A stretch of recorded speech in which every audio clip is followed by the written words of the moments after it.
Olá, sejam todos bem-vindos ao nosso estudo do livro Jesus no Lar, na psicografia de Francisco Cândido Xavier, pelo Espírito Neio Lúcio, onde a gente está estudando, à luz do Espiritismo, o capítulo 18, a bênção do estímulo. Então, antes da gente começar as nossas reflexões, que a gente possa serenar a nossa mente, fazer um mergulho íntimo pedindo a Jesus a sustentabilidade da nossa fé, que, como disse Jesus, onde tiver uma, duas ou mais pessoas reunidas, lá com elas ele estará. Então, os mensageiros de Jesus estão constantemente nos inspirando a vencer a nós mesmos, como disse Paulo de Tarso, realizarmos um bom combate, caminharmos com Jesus, estendendo a mão àqueles que estão ao nosso lado. Precisamos recordar que, da mesma forma que nós esperamos dos bons espíritos, esperamos de Deus, da mesma forma o nosso Pai Celestial também espera de nós. Então Deus já olha por nós, mas Ele espera sempre o nosso primeiro passo, sempre o nosso desejo de melhora, o nosso desejo de progresso, que nós possamos sempre estender a mão àqueles que nos passam pela caminhada, como diz aqui a questão do estímulo, estimular principalmente através das nossas atitudes, uma palavra amiga, uma oração direta, um exemplo, porque o exemplo é contagiante, como diz aquela frase. A palavra convence, mas o exemplo arrasta. Então, que nós possamos fazer essa reforma íntima e contar sempre com o nosso divino amigo, para que a gente possa sempre caminhar na vida, confiando em Deus, que nada acontece sem a sua divina permissão, e nos esforçando para sempre fazermos o nosso melhor na condição que nós temos. Mas antes de começar a leitura do capítulo, gostaria de ler uma mensagem do Emmanuel, intitulado Estímulo Fraternal. Então o texto diz o seguinte: O meu Deus, segundo as suas riquezas, suprirá todas as vossas necessidades em glória. Por Cristo Jesus. Paulo, Filipenses, capítulo 4, versículo 19. Não te julgues sozinho na luta purificadora, porque o Senhor suprirá todas as tuas necessidades. Ergue teus olhos para o alto e de quando em quando contempla a retaguarda. Se te encontras em posição de servir, aguarda e segue. Recorda o irmão que te demora sem recursos no leito da indigência. Pensa no companheiro que ouve o soluço dos filhinhos, sem possibilidade de enxugar-lhes o pranto. Detente para ver o enfermo que as circunstâncias exortaram do lar. Para um momento, endereçando um olhar de simpatia à criancinha sem teto. Medita na angústia dos desequilibrados mentais, confundidos no eclipse da razão. Reflete nos aleijados que se algemam na imobilidade dolorosa. Pensa nos corações maternos, torturados pela escassez de pão e harmonia no santuário doméstico. Interrompe de vez em quando o passo apressado, a fim de auxiliares o cego que tanteia nas sombras. É possível, então, que a tua própria dor desapareça aos teus olhos. Se tens braços para ajudar e cabeça habilitada a refletir no bem dos semelhantes, é realmente superior a um rei que possuísse um mundo de moedas preciosas, sem coragem de amparar a ninguém. Quando conseguires superar as tuas aflições para criares a alegria dos outros, a felicidade lhes te buscará, onde estiveres, a fim de improvisar a tua aventura. Que a enfermidade e a tristeza nunca te impeçam a jornada. É preferível que a morte nos surpreenda em serviço, a esperarmos por ela numa poltrona de luxo. Acende, meu irmão, nova chama de estímulo no centro de tua alma e segue além.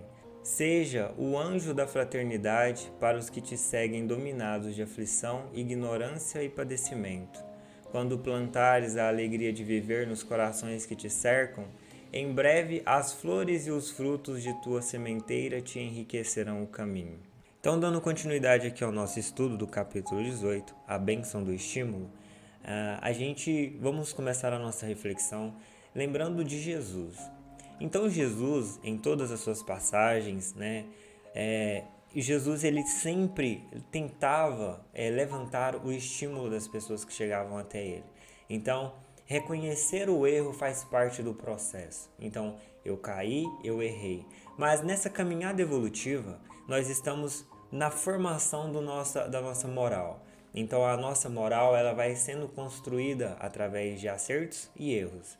Mas o que faz a predominância dos acertos e o erro são a nossa persistência em acertar mais e errar menos. Né? Então, depois que nós tivermos a nossa formação da moral estabilizada, aí sim a gente temos um bom hábito e um bom hábito gera um caráter. Então, Jesus ele fala sobre a questão do estímulo porque ele reconhece que o erro faz parte do processo.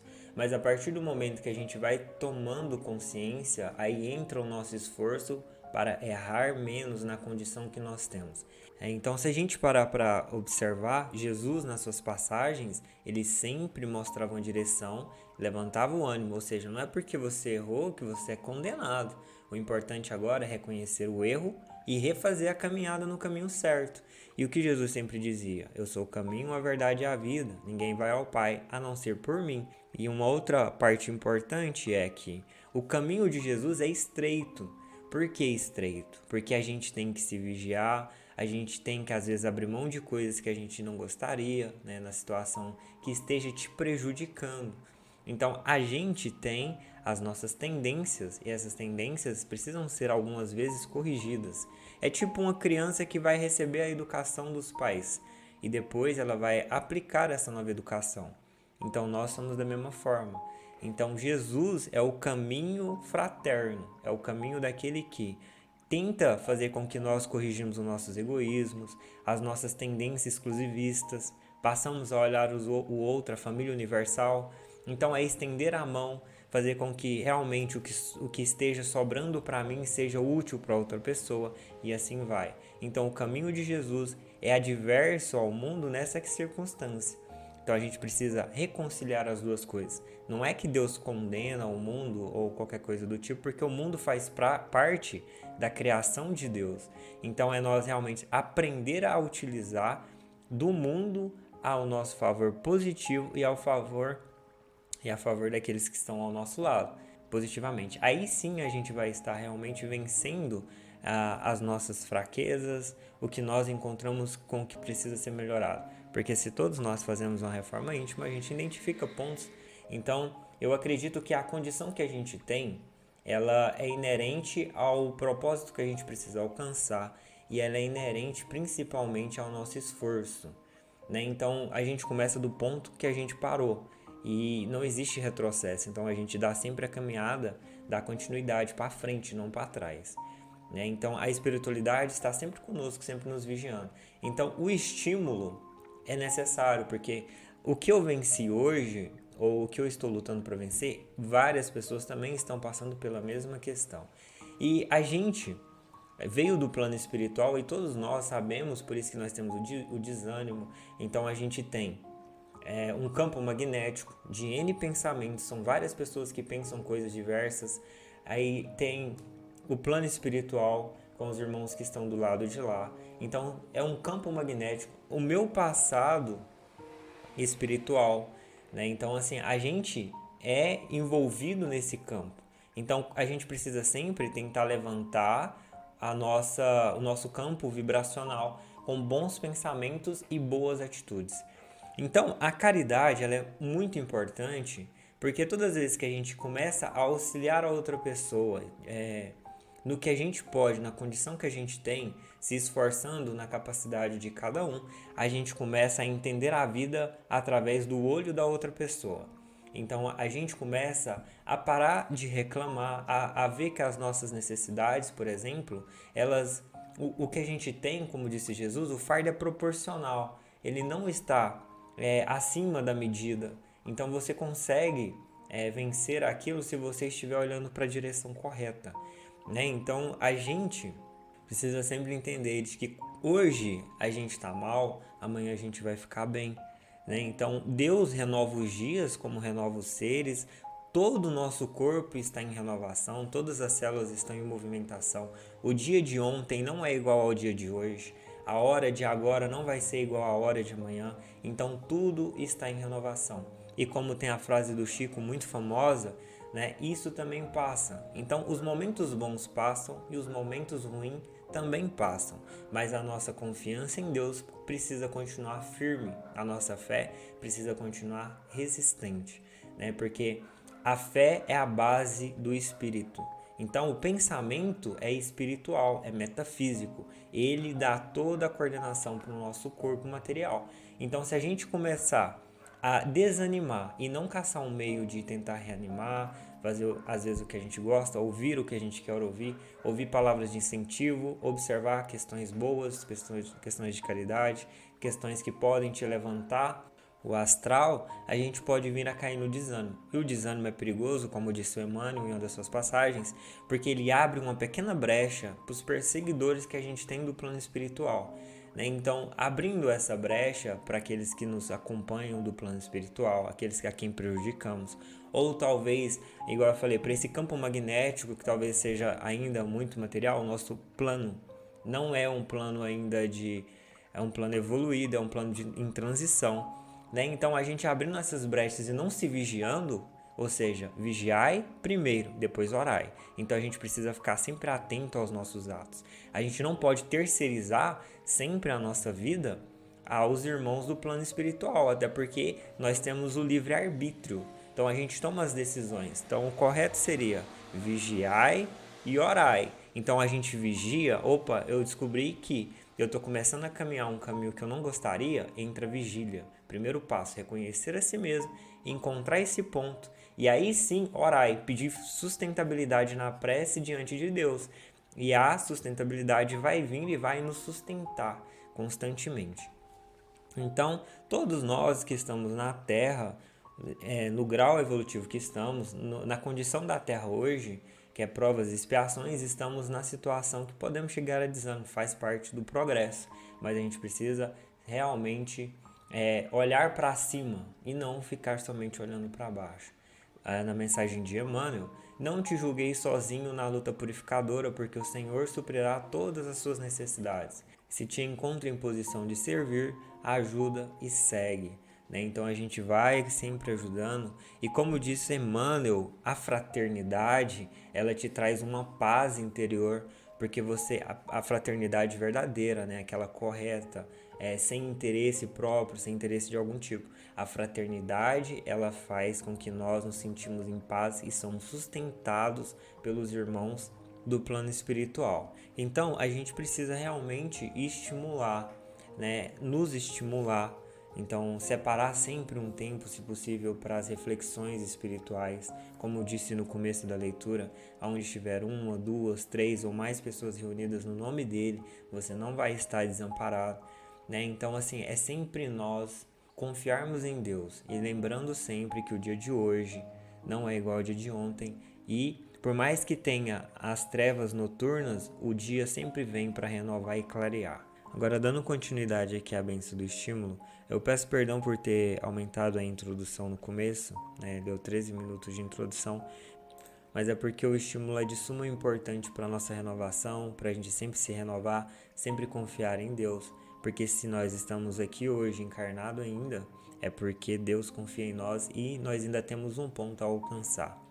Então, agora sim, dando continuidade ao nosso estudo do capítulo 18, a bênção do estímulo.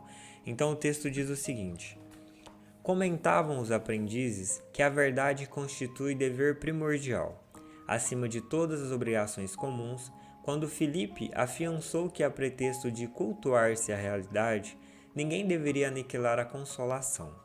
E talvez por reportar-se André a fraqueza com que o mestre atendia aos mais variados problemas da vida, o Senhor tomou a palavra e contou ansioso. Então, olha que interessante. Então, André observava que Jesus aparentemente tinha uma fraqueza. Então, todos nós que recorremos até Jesus, na grande maioria, a gente recorre com algum problema. Então, muitas das vezes a gente não recorre para agradecer.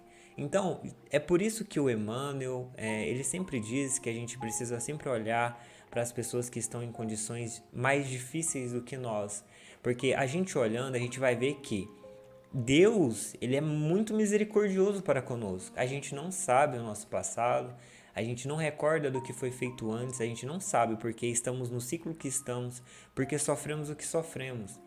A gente tem a lei da ação e da reação, na vida atual. Então o que a gente faz, a gente recebe.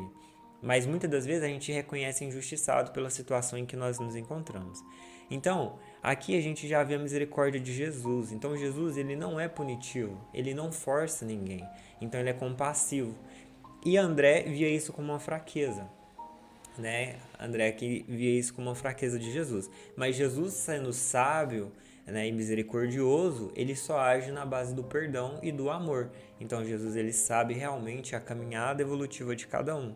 Né? Então, como a gente falou no começo, errar faz parte da caminhada, né? Faz parte do aprendizado, mas não permanecer no erro. Então, por isso que Jesus sempre afirmava depois de uma situação: vai e não pequeis mais.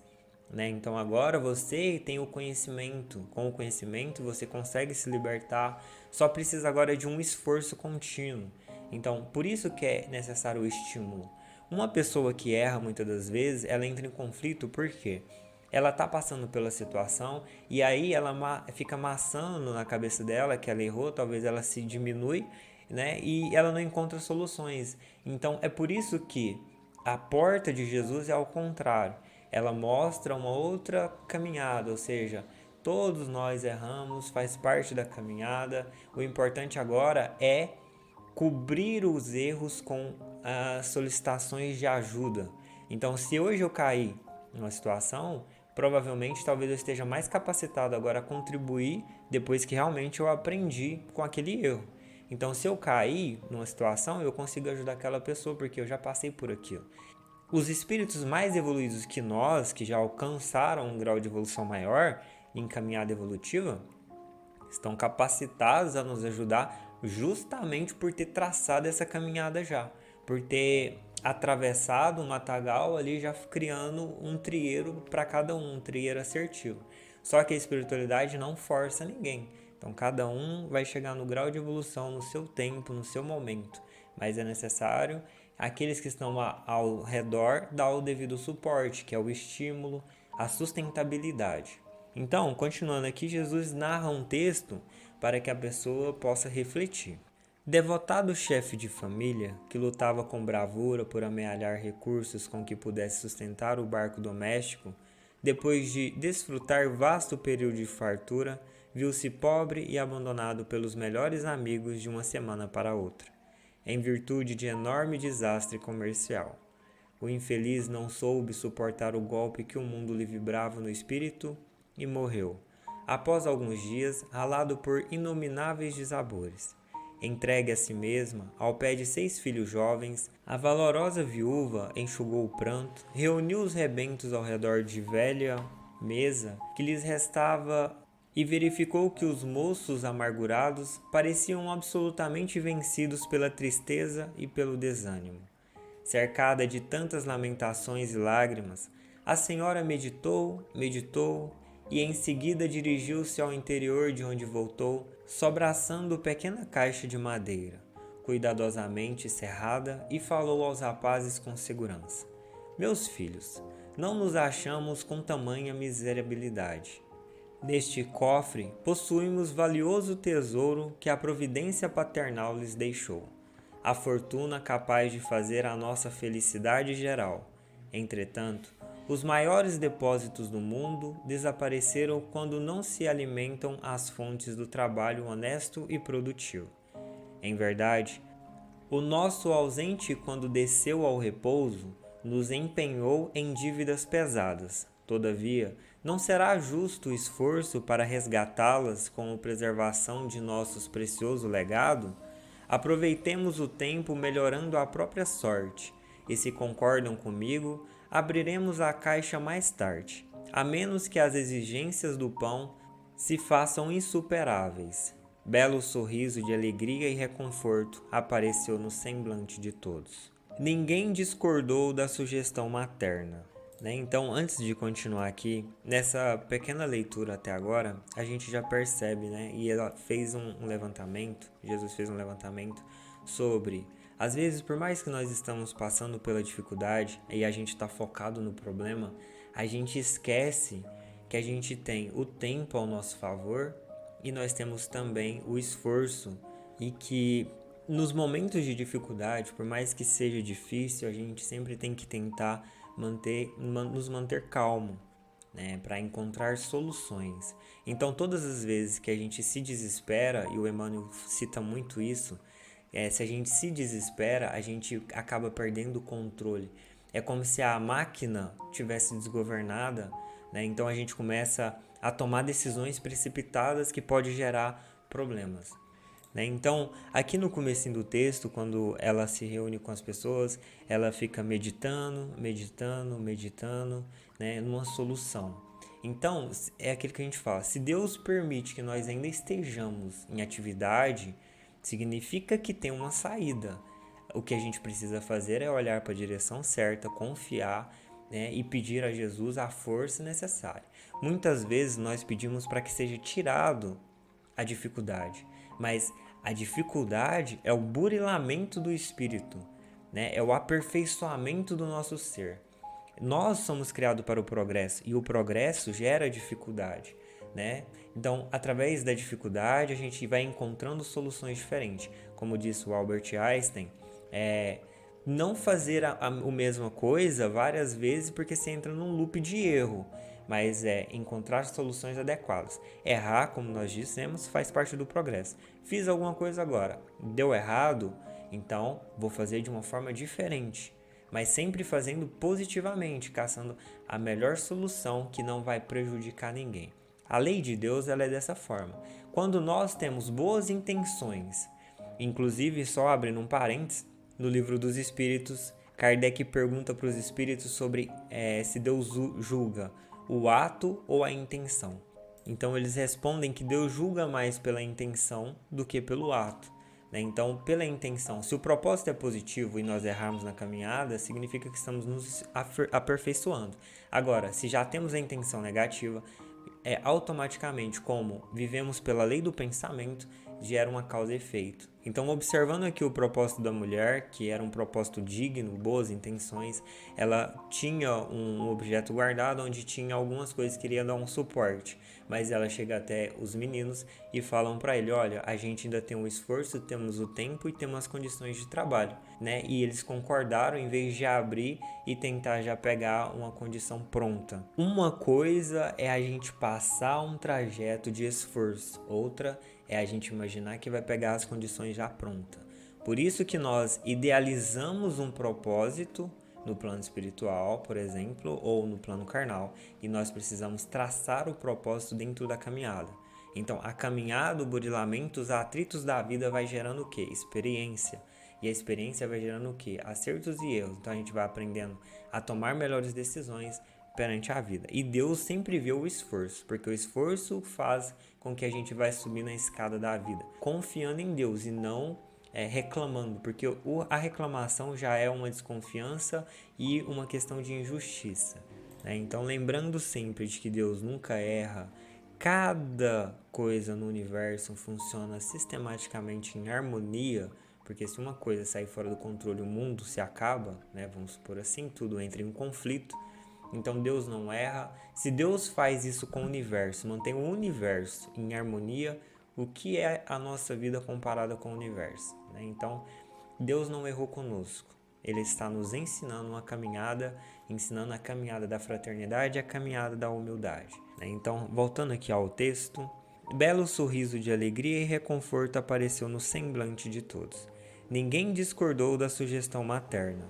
No dia seguinte, os 6 jovens atacaram corajosamente o serviço da terra. Valendo-se de grande gleba alugada, plantaram o trigo com imenso desvelo em valoroso trabalho de colaboração, e com tanto devotamento se portaram que, findos 6 anos, os débitos da família se achavam liquidados.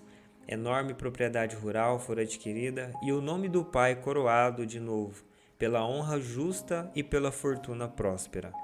Quando já haviam superado de muitos os bens perdidos pelo pai, reuniram-se certa noite com a genitora, a fim de conhecerem o legado intacto. A velhinha trouxe o cofre com inexcedível carinho. Sorriu satisfeita e abriu-o sem grande esforço. Com o assombro dos filhos, porém, dentro do estojo encontraram somente velho pergaminho com as belas palavras de Salomão. O filho sábio alegra seu pai. mas o filho insensato é a tristeza de sua mãe. Os tesouros da impiedade de nada aproveitam, contudo, a justiça livra-nos da morte no mal. O Senhor não deixa com fome a alma do justo. Entretanto, recusa a fazenda dos ímpios. Aquele que trabalha com mão enganosa empobrece. Todavia, a mão dos diligentes enriquece para sempre. Entreolharam-se os rapazes com júbilo indivisível e agradeceram a inolvidável lição que o carinho materno lhes haviam doado. Silenciou o mestre sobre a expressão de contentamento e curiosidade dos discípulos, e finda a ligeira pausa, terminou sentencioso. Quem classificaria de enganadora e mentirosa essa grande mulher? Seja o nosso falar sim, sim e não, não, nos lances graves da vida, mas nunca espezinhemos a bênção do estímulo nas lutas edificantes de cada dia. O grilo tenro é a promessa do fruto, a pretexto de acender a luz das verdades, que ninguém destrua a candeia da esperança. Então, aqui para finalizar, então, como disse Jesus aqui, que o nosso falar seja sim, sim e não, não. Que a gente possa realmente levantar os estímulos, E aqui Jesus complementa com a passagem interessante sobre, por exemplo, uma árvore, um fruto, uma semente que a gente planta, a gente não tem 100% de certeza que ela vai vingar, porque está entregue nas mãos do Cristo, mas a gente tem a esperança de que ela faça o seu melhor. Então a gente rega ela, planta ela e faz todo o nosso esforço na preparação do solo. E a sabedoria divina prepara o resto. Então, de uma forma lúdica, seguindo o exemplo, então nós fomos plantados agora nessa nova encarnação, e somos confiados por Deus para que a gente possa frutificar, criar novas folhas, então novos hábitos, criar novos frutos, renovar as raízes, os ideais, os pensamentos, através de meditações, reflexões, confiando em Jesus, fazendo as nossas leituras e sempre, no meu caso, eu sempre faço as leituras observando para dentro de mim, Então, a gente fazendo a leitura, nos observando, nos analisando, a gente consegue entender e encontrar situações que a gente pode melhorar no nosso dia a dia. Então, o nosso propósito é nos tornar sempre cidadãos melhores para a sociedade e para aqueles que estão ao nosso derredor, que são os nossos maiores cobradores. Então, é nós ir caminhando um passo de cada vez, de forma leve e suave, na condição que nós temos e nos esforçando pela a nossa reforma. Meditando, nos conhecendo, melhorando e sendo um instrumento nas mãos divinas. E o interessante da vida é sempre caminhar no equilíbrio, Então, entre razão e emoção, o ponto certo do equilíbrio. Então, Jesus, ele sempre tentava nos mostrar a importância do equilíbrio, Então, não se tornar uma pessoa talvez fanática, uma pessoa que está passando os limites, que está prejudicando o outro, forçando o outro e tal. Mas a gente caminhar no equilíbrio e lembrando que nós somos responsáveis pela nossa evolução. E mudando a nós passamos a colaborar com a mudança do outro. Então, as nossas atitudes refletem em outras atitudes. E lembrando uma pequena passagem do Francisco de Assis, que enviou seus discípulos a um determinado local para ensinar, disse para eles: se necessário, utilize palavras. Ou seja, dê o exemplo. Se necessário, complemente com as palavras.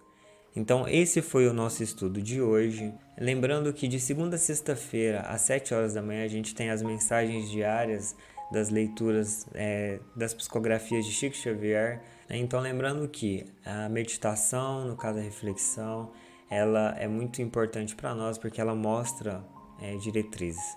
E a espiritualidade, sempre que nós tivermos os pensamentos elevados, ela vem nos sustentar na nossa fé. Então, nos momentos de dificuldade, ela vai nos orientando a cada dia nas decisões que a gente tem que tomar. Então, vamos nos inspirando a tomar melhores decisões na vida e vamos crescendo espiritualmente. Antes de concluir o nosso estudo, vou só fazer uma leitura de uma passagem do livro Renúncia, psicografado por Francisco Cândido Xavier pelo Espírito Emmanuel. Então, a Alcione, no livro, ela cita a seguinte passagem: O nosso Pai não nos desanimou e nos oferece diariamente ensejo de nos levantarmos para o seu amor. Por que haveremos de viver em descrença constumaz? Viver sem esperança é o pior de todos os males. Quando nos preocupamos sinceramente com a iluminação espiritual, compreendemos a significação de todas as coisas. A própria miséria humana tem o seu lugar e a sua expressão educativa. Antes de tudo, é essencial refletirmos na extensão da bondade do Mestre. Lembramos que Pedro o negou 3 vezes na hora mais cruel, que Tomé duvidou da sua sabedoria e misericordioso poder, e nenhum e nem outro jamais foi expulso da sua divina presença. O mundo tem inúmeros criminosos, exploradores, ociosos, devassos, mas tudo isso deve ser examinado por um prisma diferente. O pecado é moléstia do espírito. No excesso da alimentação, na falta de higiene, no desregramento dos sentidos, o corpo sofre desequilíbrios que podem ser fatais. O mesmo se dá com a alma quando não sabemos nortear os desejos, santificar as aspirações e vigiar os pensamentos. Então, esse foi a nossa reflexão do dia de hoje. Fiquem todos com Deus, muita paz e até a próxima.